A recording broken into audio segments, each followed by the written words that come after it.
तर त्यांनी तिथे महादेवाची सेवा तिथे करायला सुरुवात केली. महादेवाचं ध्यान त्यांनी धारण केलं. दररोज तिथे महादेवाची त्रिकाळ अशी पूजा तिथे त्यांनी करायची सुरुवात केली. मनामध्ये भाव कसा होता? अतिशय स्वच्छ, अतिशय स्वच्छ, अतिशय निर्मळ. हजारो हजारो हजारो वर्ष तिथे निघून गेले.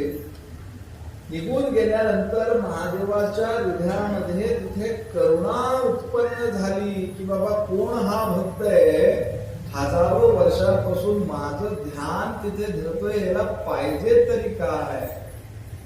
पाहायला गेलं तर सर्व काही होतं, ज्ञान होतं, सर्व काही होतं त्याच्याकडे. पण महादेवाच्या मनामध्ये असायला यांना पाहिजे तरी काय.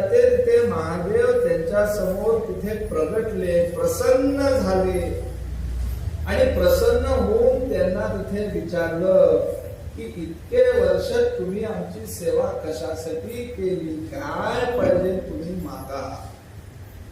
जशी एखादी गृहिणी असती, ज्ञानोबा सांगतात गुरूंच्या प्रति भाव तिथे कसा पाहिजे, तर जशी एखादी स्त्री पतिव्रता जशी असती तसा आपला भाव गुरूंच्या तिथे चरणाजवळ समर्पित पाहिजे.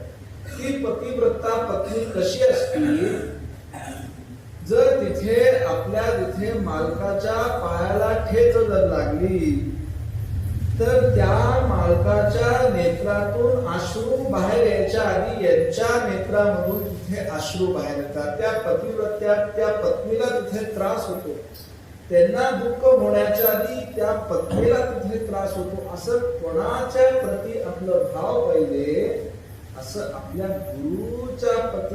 गुरुच्या व्यतीत तिथे भाव पाहिजे. ज्ञानोबा काय सांगतात 13व्या अध्यायामध्ये, जशी आपण महादेवाची किंवा भगवंताला समोर ठेवून तिथे समर्पित अंगाने भावना तिथे ठेवून पूजा करतो, तशी आपली भावना गुरुच्या व्यतीत तिथे पाहिजे असं सांगतात. कशी भावना पाहिजे की जे काही माझं आहे, जे काही माझं सर्व काही आहे, आपल्या पतीच्या बाबतीत संपूर्णपणे तिथे बांधून तिने घेतलेला असतो.